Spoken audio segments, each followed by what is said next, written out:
आप सभी के हृदय में विराजमान परमात्मा को मेरी राम राम। सारा राज दरबार सजा है। वशिष्ठ जी भरत जी से कह रहे हैं कि वे अब राज तिलक करवाएं। सभी मंत्री कह रहे हैं, स्वयं कौशल्या निवेदन कर रही हैं, आदेश ही दे रही हैं वैसे तो कि भरत जी अब अयोध्या का राज संभालें। भरत सबकी बातें बड़े ध्यान से सुन रहे हैं, बहुत अच्छी तरह से कौन क्या कह रहा है।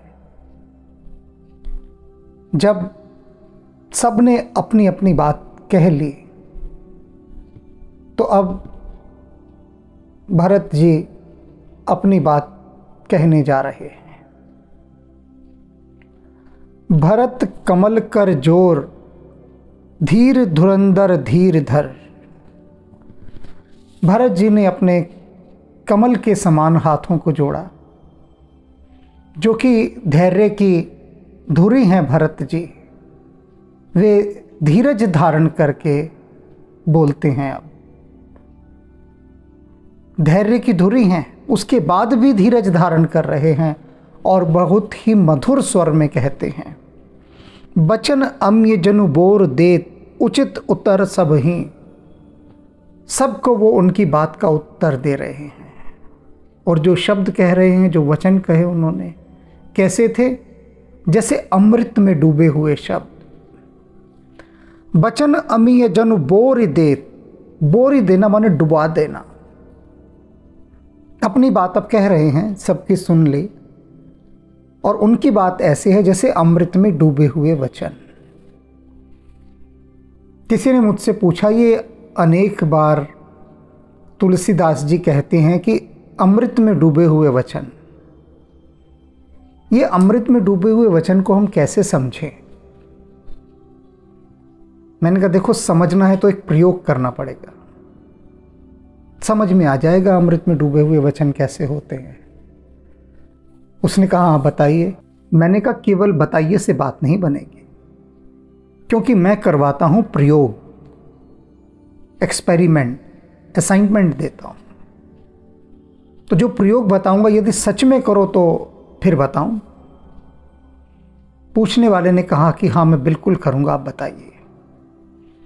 तो मैंने कहा अपने घर के आसपास हलवाई की दुकान पर चले जाओ जहां जलेबी बनती हो, और फिर वहां जाके मुझे फ़ोन करो। उसने कहा ठीक है जी। पहुंच गया वो। उसने कहा मैं हलवाई के उस काउंटर पर ही खड़ा हूं जहां उसका लड़का जलेबी बना रहा है। इनका बहुत अच्छा। अब उसने जलेबी तलनी शुरू कर दी है। उसने कहा हाँ कर दी। तो मैंने कहा अब जलेबी जब वो निकाल रहा है तल कर, उससे कहो एक जलेबी तुम्हें अलग से दे दे। उसने ऐसा ही किया। मैंने कहा अब इसे खाओ।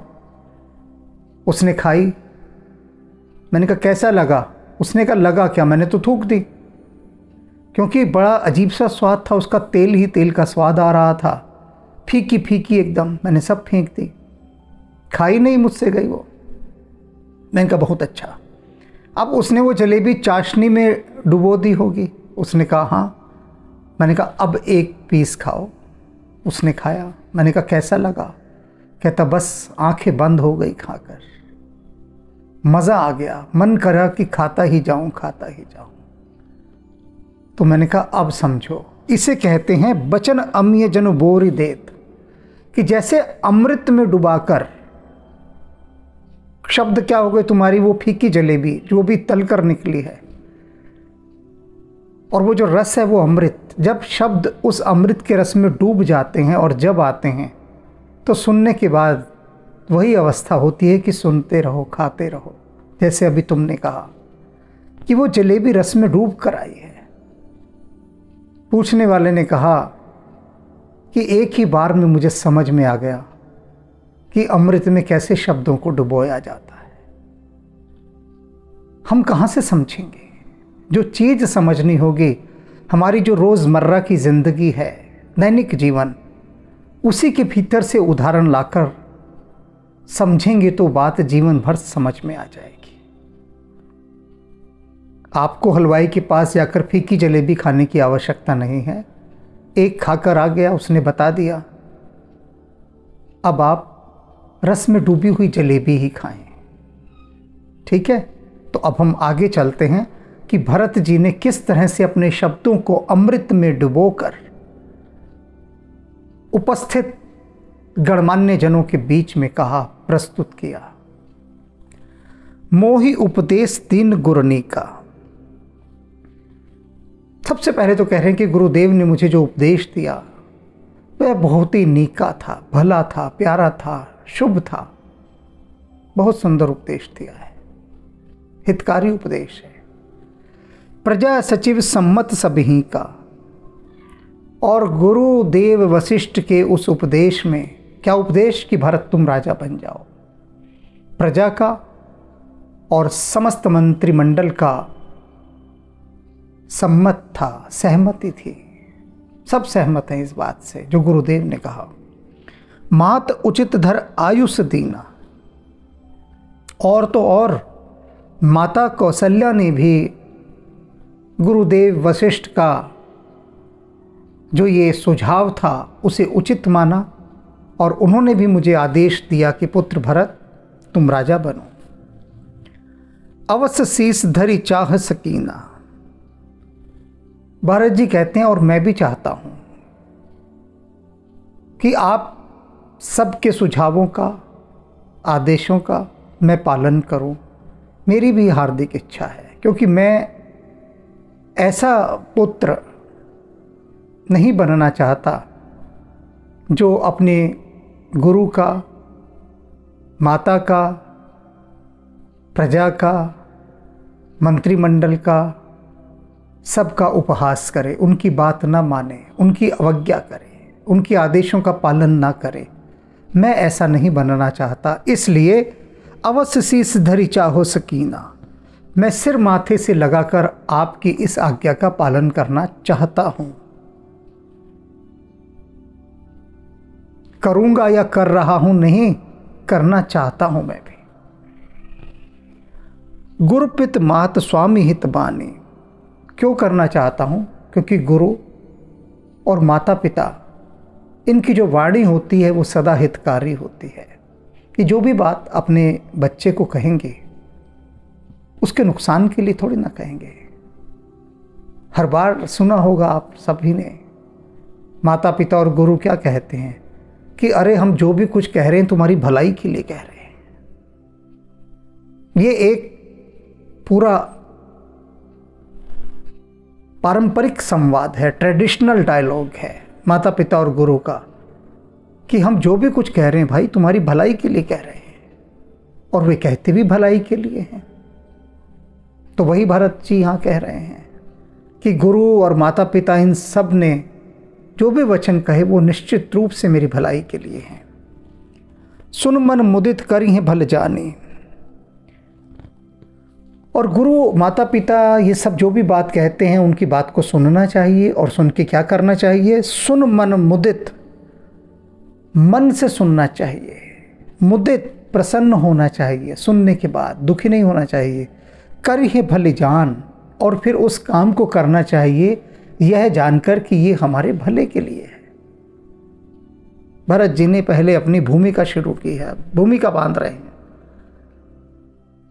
कह दिया उन्होंने कि ठीक है, आप सब ने जो कहा मैं भी चाहता हूं ऐसा हो, आपकी आज्ञा का मैं पालन करूं, क्योंकि शास्त्रों का वचन है कि गुरु माता पिता ये सब हमारे भले के लिए कहते हैं, और जब भी वे कोई बात कहें तो उनकी बात को मन से सुनना चाहिए और प्रसन्न होकर उसका पालन करना चाहिए।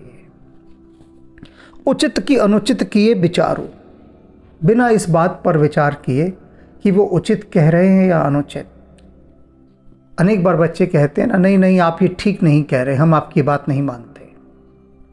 तो भरत जी कह रहे हैं कि शास्त्र तो ऐसा कहते हैं कि चाहे वो गलत कह रहे हो बात, लेकिन उनकी बात मानो। ये कह रहे हैं, बता रहे हैं भरत जी ऐसा। कोई इसे मन में इस तरह से मत बिठा लीजिएगा कि अगर कुछ अनुचित बात थी कहीं माता पिता, वो कहें कि जाओ चोरी करने जाओ, तो हम चोरी करने जाएंगे क्योंकि इधर भरत जी ने कहा था। ऐसी बात नहीं। वे एक मिसाल के तौर पर कह रहे हैं, उदाहरण के तौर पर, कि शास्त्रों का कहना है कि माता पिता जो कहें उसमें औचित अनुचित नहीं देखना चाहिए, बस वो काम कर देना चाहिए। इसका अभिप्राय एक और भी है कि माता पिता कुछ ऐसा कहते ही नहीं कि जो अनुचित हो। गुरु भी ऐसा नहीं कहते। हमारी ही छोटी सोच, ना समझ बुद्धि ये समझ लेती है कि वो सही नहीं कह रहे हैं, तो इसलिए अपनी बुद्धि से उचित अनुचित नहीं सोचना चाहिए। वे हमारे लिए भला ही सोचेंगे, इसलिए उस पर काम होना चाहिए, विचार नहीं। धर्म जाई सिर पातक भारो, और यदि हम उनकी बात नहीं मानते तो धर्म भी जाता है और सिर पर पाप चढ़ता है। ये भूमिका बना रहे हैं भरत जी अपनी बात कहने के लिए। तुम तो देऊ सरल सिख सोई, कहते हैं आप सभी ने तो मुझे बहुत ही सरल शिक्षा दी है। बहुत सरल सीधी सीधी बात आप लोगों ने कह दी मुझे। जो आचरत मोर भल होई, और कैसी सरल शिक्षा है कि जो आचरत, कि यदि मैं उसका आचरण करूंगा, उस पर चलूंगा, तो होत भल मोही, मेरा भला ही होगा, उस पर नुकसान थोड़ी ना होगा। आप सबने कहा अयोध्या का राजा बन जा। अगर मैं राजा बन जाऊंगा तो मेरा तो भला ही भला होना है। आपने तो मेरे हित के लिए ही सारे वचन कहे हैं। यद्यपि यह समझत हो नीके, तदपि होत परितोष न जी के। यद्यपि मैं समझ रहा हूं अच्छी तरह से कि अयोध्या का राजा बनने से मेरा भला हो जाएगा, ये मेरे हित की बात है। राजा बनना, इतनी समृद्धशाली अयोध्या का मेरे हित की बात है, ये मैं अच्छी तरह से जानता हूं। तथापि उसके बाद भी, इन सब के बाद भी, ये जानते हुए भी, होत परितोष न जी के, मेरा हृदय संतुष्ट नहीं हो रहा, तसल्ली नहीं हो रही उसे। बात तो सुन ली मैंने, आपने कहा कि राजा बन जाना चाहिए और आपकी बात मुझे माननी भी चाहिए, ऐसा शास्त्र कहते हैं, लेकिन इस दिल का क्या करूं? दिल है कि मानता नहीं, मान ही नहीं रहा मेरा हृदय, जी राजी नहीं हो रहा इस बात के लिए। अब तुम विनय मोर सुन ले हूं, अब आप सब मेरी विनय सुन लीजिए। मैं आप सबसे एक विनती कर रहा हूं। ये अमृत में डूबे हुए शब्द हैं। अपनी बात कहनी है, किंतु बात को कहने से पहले उसकी भरत जी कैसे भूमिका बना रहे हैं, जिससे उनकी बात से किसी को ठेस ना लगे। क्या कहते हैं? अब तुम विनय मोर सुन ले हूं, मोहि अनुहरत सिखावन देहु। पहले आप मेरी बात सुन लीजिए, भरत जी कह रहे हैं, उसके बाद मेरी योग्यता को देखते हुए फिर मुझे शिक्षा दीजिए, क्या मुझे करना चाहिए और क्या नहीं, वह पीछे। पहले मेरी बात सुन लीजिए। उतर देहु क्षमप अपराध हो, मैं अब आपको जो बात कहने जा रहा हूं, आपकी बात का जो उत्तर देने जा रहा हूं, उसके लिए मैं पहले ही माफी मांग रहा हूं, क्षमा याचना। मैं जानता हूं जो मैं कहूंगा, मेरी वह बात आप सबको बहुत बुरी लगेगी, बहुत बुरी, चुभेगी, कष्ट देगी, जानता हूं मैं ऐसा। तब पहले से क्षमा मांग रहा हूं, पहले से। और मेरी बात आपको बुरी नहीं लगनी चाहिए। क्यों नहीं लगनी चाहिए? दुखित दोष गुण गण ही न साधु, क्योंकि आप भले लोग हैं, साधु जन हैं, और मैं कौन हूं? मैं दुखी हूं। दुखी व्यक्ति यदि कोई भला बुरी बात भी कह दे, कुछ ऐसी बात भी कह दे जो अनुचित है, तो जो सज्जन लोग होते हैं, साधु पुरुष, वे उसकी बात का बुरा नहीं मानते। कहते हैं दुख में है बेचारा, दुखी है, तो क्या करते हैं? वो दोष गुण नहीं, उसके दोषों की गणना नहीं करते हैं, माफ कर देते हैं। कहते नहीं बहुत दुख में था वो, और उसे दुख की स्थिति में अगर उसने हमें भला बुरा कह दिया, कोई बात नहीं, होता है ऐसा, लेट गो, छोड़ देते हैं ऐसी बात कह के, उसको दिल से नहीं लगाते। आप लोग ऐसे ही साधु पुरुष हैं, सभी ऐसे ही सज्जन हैं, और आप जानते हैं मैं इस समय कितना दुखी हूँ, तो जो उत्तर दे रहा हूँ वह आपको बुरा लगेगा, इसलिए आप मुझे दुखी जानकर क्षमा कर दीजिएगा। पितसुरपुर सिय राम बन, करण कहूँ मोहिराज। अब क्षमा मांग ली है भरत जी ने। अब स्वर भी बदल गया, उनका टोन बदल गई, एकदम आक्रोश में आ गए, रोष में आ गया उनका स्वर, सदा हुआ हो गया। वो मेरा विनम्रता और वो अमृतमय जो वाणी थी वो रस में डूबी हुई, सब एक तरफ। अब वो उस भूमिका बनाने के लिए अमृत में डुबोए थे शब्द उन्होंने, अब तो उनके शब्द कठोर हो गए हैं। आक्रोश भीतर का फूट आया है और कह रहे हैं उन सबको संबोधित करते हुए गुस्से से, गुस्सा भी वाणी में आ गया है, व्यंग्य भी आ गया है। कहते हैं पिता मेरे स्वर्ग से धार गए, सिए राम बन, राम और सीता वनवास काट रहे, करण कहूं मोहिराज, और आप लोग मुझे राज करने के लिए कह रहे हैं। सोचा भी कैसे, कह भी कैसे दिया, हिम्मत कैसे हुई यह सब कहने की। यही ते जानहु मोर हित के आपन बड़काज, मुझे राजा बनाने के लिए आप बार बार कह रहे हैं कि इसमें तुम्हारा हित है भरत, इसमें तुम्हारा हित है।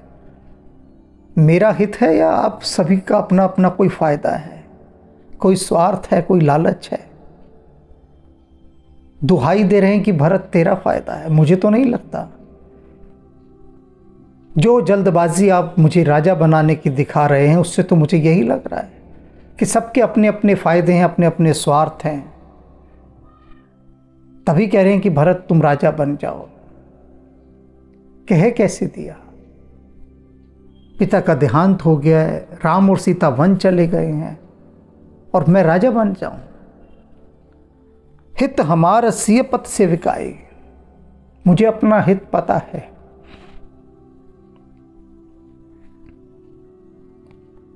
राम की चाकरी करना, वे जो सीता के पति हैं उनकी चाकरी करना, उनकी सेविकाई करना, हित हमार, उसमें ही मेरा हित है, मुझे पता है अपना हित। मत समझाओ मेरा हित किसमें है, मैं जानता हूं। राम की चरण सेवा करने में, उनका चाकर बनने में, उनका सेवक बनने में ही मेरा हित है। सो हर लीन मात कटुलाई, और मेरा ये हित जिसमें था उसका हरण तो मेरी मां ने बड़ी कुटिलता के साथ कर लिया। उसने मेरा हित नहीं देखा, आप सब हित देख रहे हैं मेरा। बड़ी चालबाजी के साथ उसने मेरे उस हित का अपहरण कर लिया। मैं अनुमान दीख मन माही, आन उपाय मोर हित नाही। मैंने अच्छे प्रकार से अनुमान करके देख लिया है कि राम की सेविकाई के अतिरिक्त, राम का सेवक बनने के अतिरिक्त, उनका चाकर बनने के अतिरिक्त मेरा और किसी में कोई हित नहीं है, वही मेरा एकमात्र हित है। शोक समाज राज के ही लेखे, लखन राम सिय बिन पद देखे। राजा बना रहे हो मुझे, कहाँ का राजा बना रहे हो? ये शोक में डूबी हुई अयोध्या का राज मुझे दे रहे हो? मेरे देखे ये किसी काम का नहीं। शोक समाज राज कही लेखे, किस काम का ये शोक में डूबा हुआ राज मेरे लिए? राम लखन सिय बिन पद देखे। राम, सीता और लक्ष्मण के चरणों को देखे बिना ये शोक से भरी अयोध्या का राज मेरे लेखे किसी काम का नहीं। व्यर्थ है, निस्सार है, बेकार है। बाद बसन बिन भूषण भारी, कैसे बेकार है, किस तरह से यह अयोध्या मेरे लिए बेकार है। भरत जी बता रहे हैं, ध्यान से सुनिएगा, बहुत गहरी बात बता रहे हैं। कह रहे हैं अयोध्या मेरे लिए इसी तरह से भार की तरह है। बाद बसन बिन भूषण भारो, जैसे बिना वस्त्रों के आभूषणों का भार। सोचिए कोई व्यक्ति निर्वस्त्र हो, कोई कपड़ा ना पहना हो, सिर्फ गहनों से ही लदा हुआ हो, तो वो गहने उसके शरीर पर भार के समान लगेंगे। लोग प्रशंसा थोड़ी ना करेंगे उन गहनों की। नंगा आदमी केवल गहने पहनकर आ जाए तो सब हंसेंगे, मजाक उड़ाएंगे, कहेंगे देखो बदतमीज, बेशर्म, बेहया। कोई ये नहीं कहेगा कि अरे देखो कितने गहने पहने हुए भाई, कितना सुंदर लग रहा है। कोई प्रशंसा करेगा सुंदरता की? कोई नहीं करेगा। तो भरत जी कह रहे हैं जैसे कि किसी निर्वस्त्र व्यक्ति को सिर्फ गहने ही गहनों से लाद दो तो वो गहने उसके ऊपर बोझ हो जाते हैं। उन गहनों को पहनकर वह प्रशंसा का पात्र नहीं बनता, निंदा का बनता है। और मेरे तो वस्त्र राम, लक्ष्मण और सीता ही थे, उनके बिना तो मैं निर्वस्त्र हूं, और आप मुझे ये अयोध्या का गहना पहना रहे हैं, ये बोझ है मेरे लिए। किस तरह से और है, बाद बिरत बिन ब्रह्म विचारो, जैसे वैराग्य के बिना ब्रह्म का विचार करना व्यर्थ है। परमात्मा को पाना चाहते हैं लेकिन भीतर वैराग्य नहीं, तो व्यर्थ है वह यात्रा। सृज शरीर वाद बहु भोगा, और जैसे रोगी शरीर हो, रोगी शरीर के लिए बहुत सारे व्यंजन, स्वादिष्ट पदार्थ, वो सब व्यर्थ होते हैं, किसी काम के नहीं। जो बीमार पड़ा हो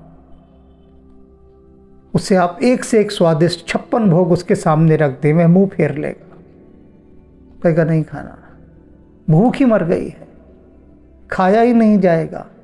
कहते उसी तरह से मैं हूं, मैं बेहद बीमार, रुग्ण। ये अयोध्या का राज 56 भोग मैंने मुंह फेर लिया है, मैं उसकी तरफ देख भी नहीं सकता, और आप तो उसे ग्रहण करने की बात कर रहे हैं। बिन हरि भगत जाए जब जोगा,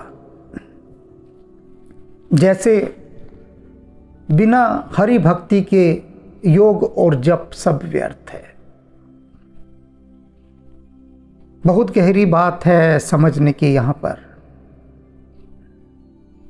भरत जी ने जो कहा कि बिना हरि भक्ति के तपस्या, ये जो योग हैं और जो जप हैं सब व्यर्थ हैं। अनेक योगी मैंने देखे जो योग को साधते हैं, बड़ी बड़ी योगिक क्रियाएं कर रहे हैं, सुबह सुबह उठकर योग। क्या कर रहे हो जी? योग कर रहे हैं। योग कोई नहीं कहता आजकल, तो अंग्रेजियत का रोग ऐसा हावी है कि सब कहते हैं योगा के लिए जा रहे हैं हम। योगा अपने ही देश में, अपने ही देश के शब्द को भ्रष्ट करने में अगर किसी को महारत हासिल है तो वो हम हिंदुस्तानियों को बड़ी महारत है। अपने ही जो दिव्य शब्द हैं उनको भ्रष्ट करने में। जैसे एक शब्द ये योगा, हम रोज सुबह योगा करते हैं, शब्द है योग, लेकिन गर्व महसूस होता है उन लोगों की गुलामी करने में आज भी जिन्होंने सदियों हम पर गुलामी की है। वो अंग्रेजियत की गुलामी आज भी ढोते हैं, योग नहीं कहेंगे। तो भरत जी कह रहे हैं कि योग व्यर्थ है। अब जो योग कर रहे हैं सुबह सुबह इतने, मैंने अनेक लोगों से पूछा जो योग मार्ग के हैं कि भक्ति भी करते हैं। वो कहते हैं हमें भक्ति से क्या लेना देना, हम तो योग के मार्ग के हैं। तो भरत जी यहाँ साफ कह रहे हैं कि सारे योग, सारे जाप सब व्यर्थ हैं अगर आपके हृदय में हरि की भक्ति नहीं है तो। हरि की भक्ति नहीं है तो, क्योंकि योग भी तब काम करता है जब हृदय में भक्ति हो। मंत्र भी तभी काम करता है जब हृदय में भक्ति हो। हरि के प्रति तुम्हारी भक्ति नहीं तो योग कर काहे के लिए रहे हो, किसके लिए कर रहे हो? हाँ, अगर केवल शरीर के लिए कर रहे हो तो एक एरोबिक्स की तरह, एक एक्सरसाइज की तरह वो ठीक है, तब ठीक है। लेकिन अगर उस योग के माध्यम से योगेश्वर को पाना है तब तो भक्ति चाहिए। फिर बिना भक्ति की बात नहीं बनेगी। भरत जी ने यहाँ स्पष्ट कर दिया है कि जैसे हरि की भक्ति के बिना योग और तप और जप सब व्यर्थ हैं, इसी तरह से राम के बिना यह अयोध्या मेरे लिए व्यर्थ है। जाए जीव बिन देह सुहाई, पूरी सभा से पूछ रहे हैं कि बताओ, कितनी भी सुंदर देह हो, कितनी भी सुंदर, यदि उस देह से जीव चला जाए, प्राण चला जाए, तो क्या वह देह सुंदर लगती है? शव किसको सुंदर लगता है? चाहे कितनी ही सुंदर व्यक्ति का शव क्यों ना हो, विश्व सुंदरी का ही शव क्यों ना हो, लेकिन फिर भी वो अच्छा नहीं लगेगा, क्योंकि उस शव के भीतर से जो उसे जीवित रखे हुए था, सुंदर बनाए हुए था, वह प्राण तत्व, वह राम तत्व विदा हो गया। तो कहते हैं अब ये भरत सिर्फ शव के समान है, क्योंकि इसके भीतर जो शिव रूप में राम था वह तो चला गया, भेज दिया उसको वन में। तो कितनी ही सुंदर देह हो, लेकिन प्राण चले जाने पर वह कुरूप हो जाती है। ऐसे ही यह अयोध्या है। राम थे इस अयोध्या का प्राण, प्राण चले गए, शव बचा है। और आप कह रहे हैं कि मैं शव का राजा बन जाऊं। बाद मोर सब बिनु रघुराई, कहते हैं कि मेरे लिए तो बिना श्री रघुनाथ जी के सब कुछ व्यर्थ है, सब बेकार है, निस्सार है, किसी काम का नहीं, सब राख है। ये बात सारी सभा जान ले।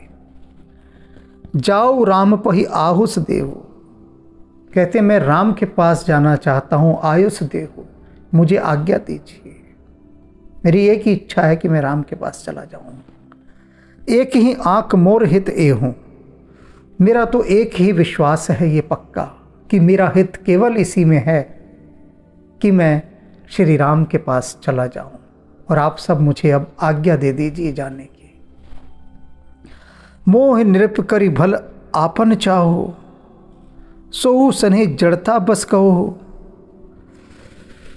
कह रहे मुझे राजा बनाना चाहते हैं आप लोग, मोह नृप कर, मुझे राजा बनाकर भल आपन चाहो।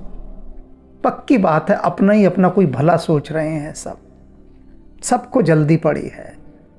राम गए तो अब गए, अब राजा बनाओ किसी को, अपने काम धंधे शुरू करो। तो भरत जी ने साफ कटाक्ष कर दिया, एकदम सीधा सीधा। कहते मेरा भला कोई नहीं चाह रहा कि राजा बना के कोई मेरा भला चाह रहा हो। सबके अपने अपने स्वार्थ छिपे हैं, सब अपना अपना भला चाहते हैं। मुझे राजा बनाकर अपना ही भला आप लोग चाह रहे हैं। सोहु स्नेह जड़ता बस कहो, और उसी जड़ता में, उसी मोह में, उसी मोह के वशीभूत होकर, अपने अपने फायदे को देखकर, उसी वजह से आप मुझे राजा बनाने के लिए कह रहे हैं। मेरा कोई लाभ नहीं है, सबके अपने अपने फायदे होंगे। फायदे तो हैं, तब से सभी एक बात कह रहे हैं कि सारी प्रजा दुखी है, काम धंधे रुक गए हैं, कुछ हो नहीं रहा, राजा नहीं है, आज्ञा कौन देगा, काम रुक गए हैं ना सारे। तो भरत जी वही तो कह रहे हैं, सबको अपने अपने धंधे चलाने हैं, और कह सब रहे हो कि मेरा हित है। पूरा जो भीतर ये बात सुन के आक्रोश फूट सकता था भरत जी का, और किसी को बुरा ना लगे, क्योंकि कह गुरुजनों को रहे हैं, गणमान्य मंत्रियों को कह रहे हैं, प्रजाजन को कह रहे हैं, अपनी माता को कह रहे हैं, तो पहले ही क्षमा मांग ले। केकई सुअ कुटिल मत राम विमुख गत लाज, कहते हैं मैं कौन हूं ये जान लो पहले। भरत जी कह रहे हैं, अपना परिचय दे रहे हैं कि आप जानते ही नहीं है मैं कौन हूं। केकई सुहा, कहते मैं केकई सुत हूं, केकई का बेटा हूं मैं, ये जान लो पहले। और कौन है केकई यह भी जान लो। कुटिलमती, कुचक्र चलने वाली, ऐसी बुद्धि है उसकी जो बड़ी बड़ी चालें चलती है, उसका बेटा हूं मैं। राम विमुख, उस केकई का बेटा हूं मैं जो राम से विमुख है। गतलाज, और जो निर्लज्ज है, जिसकी लाज चली गई है, मैं उस राम का बेटा हूं, उस केकई का बेटा हूं। ये जान लो अच्छी तरह से, बात भली प्रकार से समझ लो। तुम चाहत सुख मोह बस, मोही से अधम के राज। और तुम चाहते हो कि मुझे राजा बनाकर तुम लोग सुख भोगोगे, मुझ अधम को राजा बनाकर। मैं केकई का बेटा हूं, और मुझ जैसे अधम जीव को तुम अपना राजा बनाना चाहते हो, और ये उम्मीद रख रहे हो कि तुम सुख से रहोगे। जान लो मैं कौन हूं। कहे हूं साच सब सुन पतिहा हूं, सभी मेरी बात अच्छे से सुन लें, विश्वास करके जो मैं कह रहा हूं सच कह रहा हूं, मेरी बात का भरोसा करें, यकीन करें जो मैं कह रहा हूं। चाहे ये धर्मशील नर ना हो, राजा तो किसी धर्मशील व्यक्ति को होना चाहिए, मुझ जैसे अधम को थोड़ी ना। ये समझ लीजिए आप बात, धर्मशील को, और धर्मशील केवल राम ही है। मोहि राजहट देव जब ही, रसा रसातल जाई हूं तब ही। और आप मुझे राज देना चाहते हैं, अधम को। जिस दिन आपने मुझे राज दे दिया, उस दिन ये धरती रसातल को चली जाएगी, जान लीजिए बात। और सुख चाह रहे हैं आप मुझे राजा बनाकर, कभी नहीं मिल सकता। मैं तो अधम हूं एकदम। बेटा किसका हूं ये भी मैंने बता दिया, और उसकी विशेषता क्या है मेरी जननी की, वो भी मैंने बता दिया। मोहि समान को पाप निवासो, मेरे समान पाप का घर भला कोई हो सकता है? कहीं नहीं मिलेगा। मैं पापों का घर हूं, पाप ही नहीं हूं, पापों का घर हूं। सारे पाप आकर मुझ में ही वास करते हैं।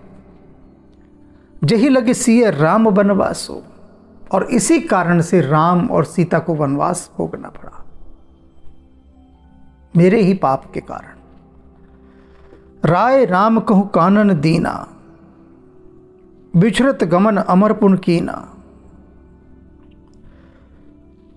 मैं ही वो पाप हूं जिसके कारण राजा राम को वनवास में जाना पड़ा।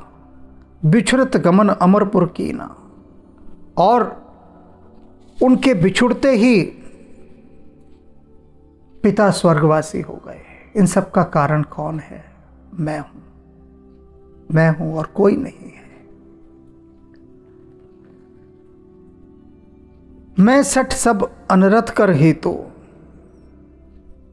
मैं क्या हूं? मैं वो जिद्दी हूं, वह पापी हूं जो सारे अनर्थों की जड़ है। क्यों? क्योंकि ऊपर बात बता दी है भरत जी ने कि राय राम कहूं कानून दीना, कि दशरथ ने मेरे ही कारण राम को वनवास दिया, मैं ही कारण था, और मेरे ही कारण वे स्वर्गवासी हुए।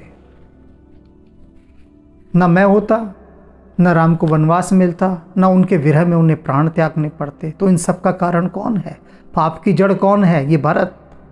उस भरत को आप राजा बनाना चाहते हैं। मैं सठ सब अनर्थ कर हेतु, मैं तो ऐसा दुष्ट हूं जो सारे अनर्थों की जड़ हूं। सब कुछ मेरे ही तो गिर्द घूम रहा है, मैं ही तो कारण हूं। बैठ बात सब सुनो सचेतो, और मैं पूरे होशो हवास में बैठा हुआ आप सभी की ये बातें सुन रहा हूं, जो आप कह रहे हैं सब सुन रहा हूं, देख रहा हूं, लेकिन आपको दिखाई नहीं दे रहा। आप उस भरत को राज सौंपना चाहते हैं जो सब अनर्थ की जड़ है। बिन रघुबीर बिलोक अबासो, रहे प्राण सह जग उपहासो। बिनु रघुबीर, बिना राम के, बिलोक अबासो, मैं इस आवास को देख रहा हूं, इस अयोध्या को देख रहा हूं मैं बिना राम के। और रहे प्राण सहे जग अपुहासो। और मेरे प्राण अभी भी मेरे शरीर में हैं। क्यों? क्योंकि अभी उन्होंने बहुत कुछ इस संसार का उपहास सुनना है, ताने सुनने हैं, मजाक सुनना है, लोगों के अपशब्द सुनने हैं। अभी बहुत कुछ सुनना बाकी है मुझे, और इसीलिए वह सब मैं सुनूं, मेरे प्राण इसीलिए टिके हुए हैं। राम पुनीत विषय रस रूखे।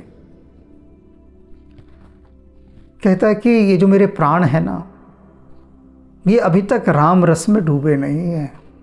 वो जो पुनीत राम रस है, पवित्र राम का नाम है, अभी मेरे प्राणों में राम बसे थोड़ी ना है। नहीं बसे, नहीं बसे। कैसे कह रहे हैं भरत जी? ये कारण है, बता रहे।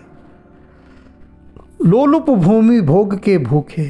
कहते मेरे प्राण जो है ना, अभी भी भूमि के यानी राज्य के भूखे हैं, लोभों के भूखे हैं, राम में थोड़ी ना रमे हुए। कह लगी कहो हृदय कठिनता।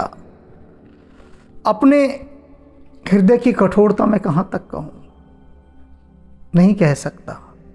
निदरी कुलिस जेही लही बढ़ाई। कहते मेरे इन प्राणों ने तो वज्र की कठोरता को भी लजा दिया है। इतने कठोर हैं ये मेरे प्राण कि यदि सच में ये राम के रस में रमे हुए होते तो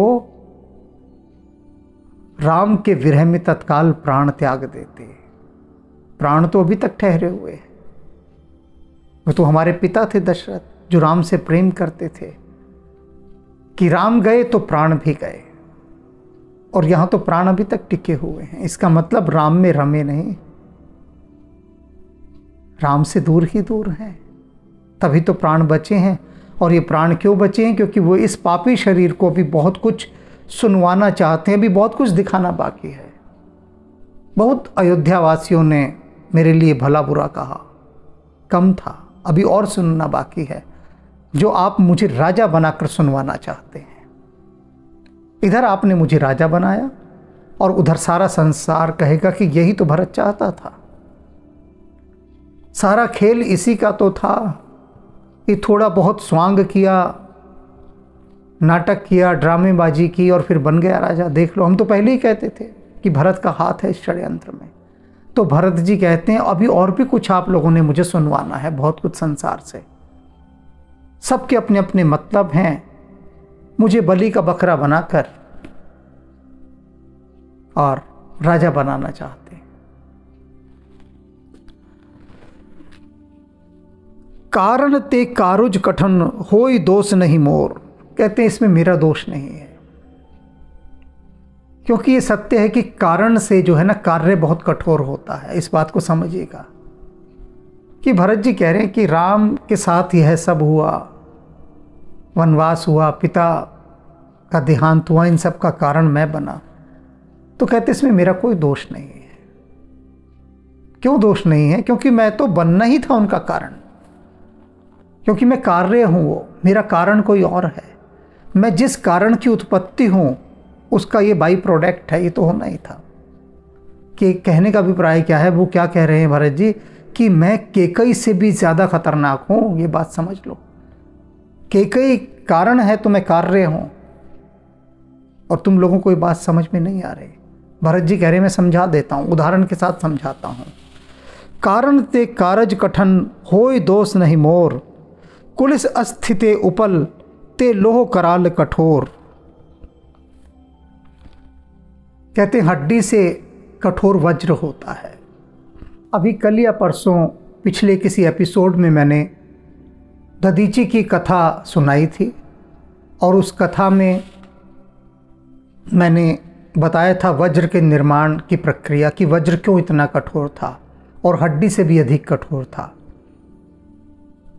तो अब उस उदाहरण को नहीं उतारा, मैं सिर्फ ये बता रहा हूँ कि भरत जी कह रहे हैं कि हड्डी से भी ज़्यादा कठोर वज्र होता है। हड्डी क्या है? कारण, और वज्र क्या है? कार्य। उसी प्रकार से उपलते लोह कराल कठोर, पत्थर से भी अधिक भयानक और कठोर लोहा होता है। पत्थर क्या है? कारण। लोहे का जन्म किससे होता है? पत्थर से ही तो होता है ना। तो कहते हैं पत्थर है कारण और लोहा है कार्य, उसकी उत्पत्ति, उसका परिणाम। तो जो परिणाम है वो कारण से बहुत बड़ा भयानक होता है। और जो मैं हूँ परिणाम, कार्य, और मेरा कारण है केकई। केकई भवतन अनुरागे, कहते हैं जो मेरा शरीर जन्मा है ना, ये केकई के गर्भ से जन्मा है। इसमें जो सारा अनुराग, सारा प्रेम भरा है ना, वो केकई वाला भरा है। अनुराग कह रहे हैं, व्यंग्य कर रहे हैं, कह रहे हैं जहर, कि मुझ में जो सारा जहर है वो केकई का भरा हुआ है भीतर। केकई का पुत्र हूँ मैं, उसी के तन से बना हूँ। तो मैं भी तो जहरीला हुआ हूँ, मैं भी तो विषाक्त हूँ। ये क्यों भूल जाते हैं आप सब लोग? केकई भव तन अनुरागे, पामर प्राण अगाही अभागे, कि ये जो मेरे प्राण हैं ये बड़े अभागे हैं। क्यों? ये केकई से बने हैं। जो प्रिय ब्रह प्राण प्रिय लागे, देखब सुनब बहुत अब आगे। कैसे हैं ये मेरे प्राण? कैसे अभागे हैं कि जिनको मैं सबसे अधिक प्रेम करता हूँ, मेरे वे पिता, मेरे वे स्वामी, वे श्री राम वन चले गए, मुझसे दूर चले गए, प्राण दूर चले गए, लेकिन फिर भी मैं जीवित हूँ। ऐसे अभागे हैं ये प्राण, क्योंकि केकई से बने हैं। और देखब सुनब बहुत अब आगे, और अभी भी बहुत कुछ आगे मुझे देखना सुनना बाकी है, बहुत कुछ देखना सुनना। लखन राम सिए कहु बन दीना, पठई अमरपुर पति हित कीना। अब अपनी माँ के बारे में बताते हैं कि मैं जिसका परिणाम हूँ, मेरा जो केंद्र है वह है केकई कारण, और मैं हूँ उसका कार्य। और कार्य सदा कारण से अधिक भयानक, कठोर और जहरीला होता है। भरत जी कह रहे हैं कि कैसी है केकई, ये जान लो, कि मेरा कारण कैसा है ये जान लो पहले, मेरा उत्पत्ति स्थान कैसा है।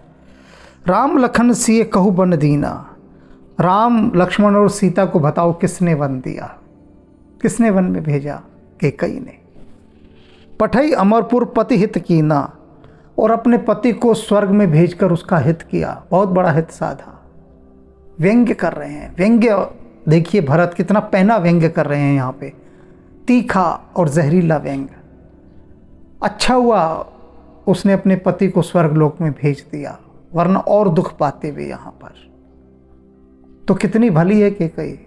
राम लक्ष्मण सीता इनको वन भेज दिया, अपने पति को स्वर्ग भेज दिया।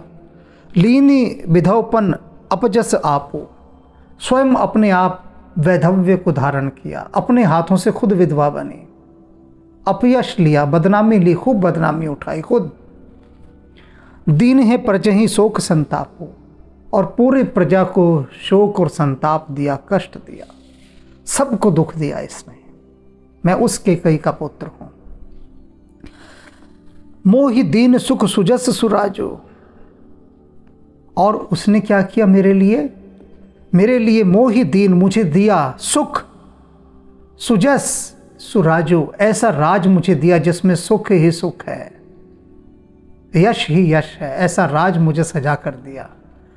कीनी केकई सब कर काजो, केकई ने तो मेरे लिए सारा काम कर दिया जो करने योग्य था, रास्ते के सारे रोड़े हटा दिए।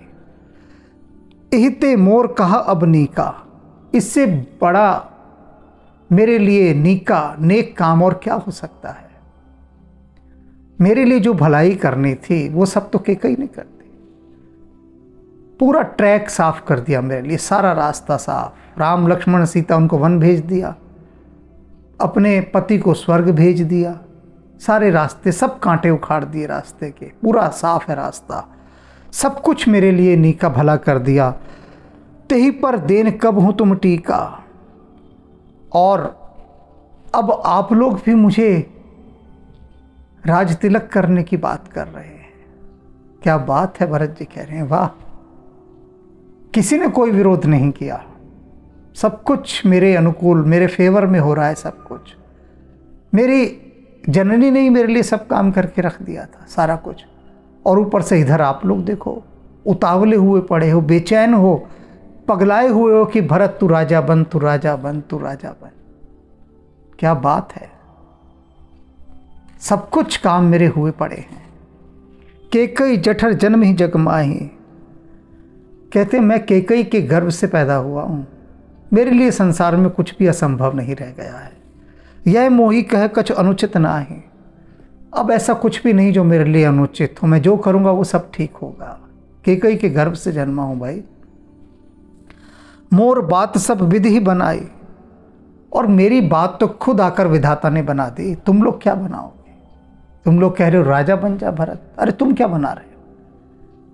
विधाता ने खुद आकर अपने हाथ से मेरे सारे कांटे हटाए, मेरी सारी बात बना दी। सब कुछ तो विधाता ने कर दिया, खुद विधाता ने आके सहायता की। तुम लोग क्या मुझे राजा बनाओगे? मोर बात सब विधि बनाई, प्रजा पांच कत करहूं सहाय। ये प्रजा, ये पंचायत जो यहाँ बैठी है, बैठे ना सब राज दरबार के सारे लोग, तो भरत जी कह रहे हैं व्यंग्य में, ये जो पंचायत बैठा रखी है आपने, ये जो प्रजा के लोग आ गए हैं कि हम तुम्हारा हित चाहते हैं भरत, तुम्हें राजा बनाना चाहते हैं, अरे तुम क्या बनाओगे? तुमसे पहले विधाता ने आगे आगे बढ़ बढ़ के मेरा साथ दिया, सारा रास्ता उसने साफ कर दिया। राजा तो मैं बना बनाया हूं, कौन रोक सकता है मुझे? रोकने वाले तुम थे ना, तुम ही उतावले हुए पड़े हो कि भैया राजा बन, राजा बन। मेरा राज तिलक करने के लिए तुम ही कैसे बेचैन हो। तो ये मत कहो कि इसमें तुम्हारा हित है और हम तुम्हें राजा के रूप में देखना चाहते हैं। तुम सबका अपना ही अपना कोई भला है। अब भरत जी का जो भीतर का उबाल है, जो उनकी भड़ास है, जो गुस्सा है, जो पीड़ा है, जो टीस है, कहीं तो निकलेगी ना। अभी तक तो बिल्कुल शांत हैं, चुप हैं, किसी से कुछ नहीं कहा। शत्रुघ्न को भी रोक दिया, मंथरा को वो दंडित कर रहा था, कहा ना ठीक नहीं है, रहने दो। तो भीतर का जो उबाल है कहां जाएगा? भीतर ही भीतर घुट रहे हैं भरत जी, गुस्सा करना चाहते हैं और एक तरह से यहां उलाहना भी दे रहे हैं इन सब लोगों को कि तुमने किया क्या? तुम्हारे रहते रहते इतना सब अनर्थ हो गया, तुमसे रोकते ना बना और अब मुझे राजा बनाना चाहते हो। तो इसका मतलब तुम सबका कहीं ना कहीं कोई अपना स्वार्थ है। अब देखिए यहां पर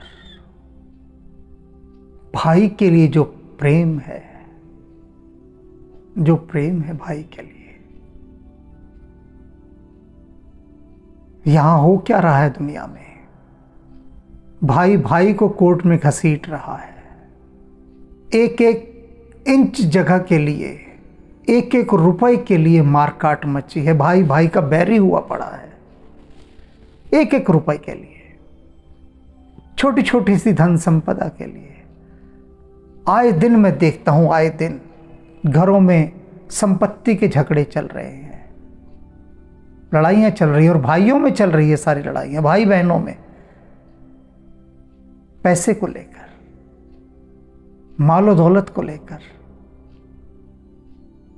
और घर में राम दरबार सजा है, ऐसी बात नहीं है, राम दरबार सजा है। भरत जी को किसी ने नहीं रखा हुआ, किसी ने नहीं, किसी का ध्यान ही नहीं जाता भरत जी पर। वो तो अब जाएगा जब ये थोड़े बहुत भरत जी के जो ये एपिसोड सुन लेंगे आप, अब जाएगा। और जैसे ये एपिसोड समाप्त होंगे उसके बाद सब साफ, और अभी भी नहीं रहने वाला। बस जितनी देर ये एपिसोड चल रहा है ना, मैं बोल रहा हूं, उतनी देर ही ये भाव रहेगा भाई के प्रेम का, फिर सब गायब। तो भरत जी की तो प्रतिमा कभी किसी ने अपने घर रखी नहीं, ना हृदय में रखी, तो भाइयों का प्रेम कैसे पैदा होगा? फिर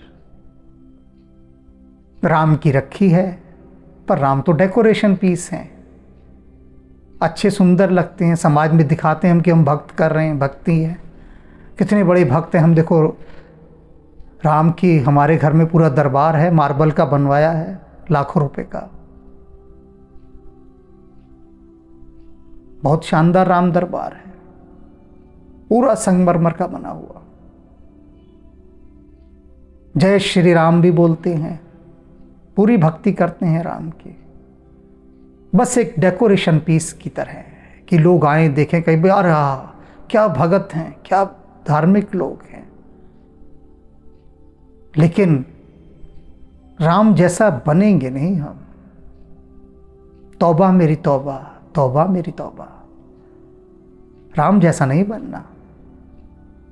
अरे वो तो भगवान थे, हम कोई भगवान थोड़ी ना है।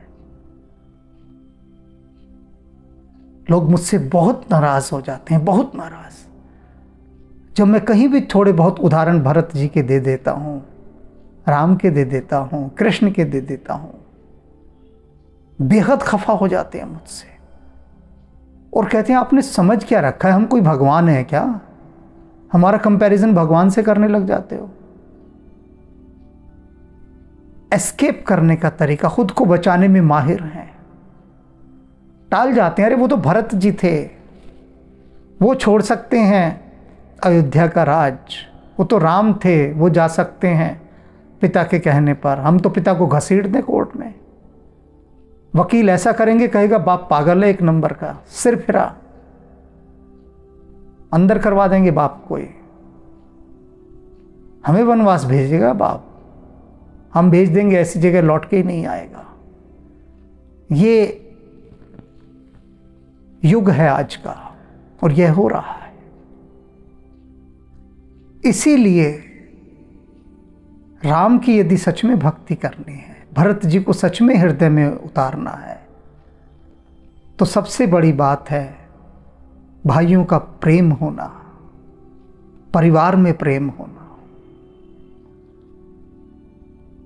स्वयं राम बन जाना है, स्वयं भरत बन जाना है, स्वयं लक्ष्मण बन जाना है, स्वयं सीता बन जाना है। पूरा राम दरबार घर के अंदर हो, लोग जिए।